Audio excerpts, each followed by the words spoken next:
Hehehe. Kau ketuman, lain macam rupa. Hey.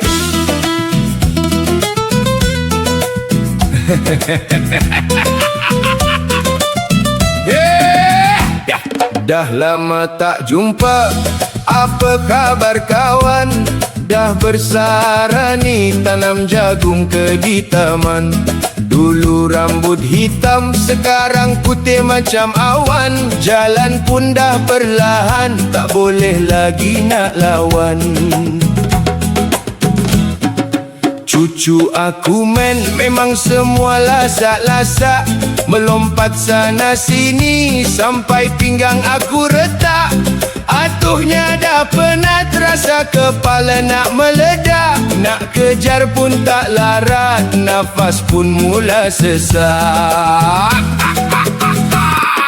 Oh kawan lama, kita dah hujung waktu. Dulu kuat lari, sekarang lutut rasa kaku. Dulu makan kambing, sekarang makan bubur satu. Gigi pun dah hilang, tinggal gusi tunggu waktu. Pagi makan merah, tengah hari makan biru. Ubat dalam botol, dah macam kedai jamu. Sakit lutut ada, darah tinggi pun dah serbu. Siapa yang sakit, aku ke kau yang keliru. Siapa lagi yang sakit? Si Pendi dah tak larat. Duduk atas kerusi, satu balang penuh ubat. Kita ni yang tinggal, kena jaga-jaga sifat. Jangan asyik mengata, takut nanti kena sebat.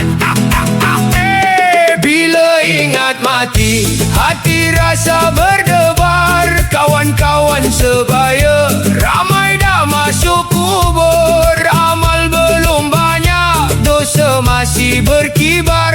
Moga hari akhirat kita tak jadi bubur.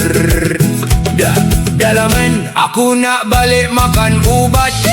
Nanti bini bising, katanya aku dah lambat. Bekalan akhirat, jom kita cari cepat sebelum malaikat datang bawa kita berangkat.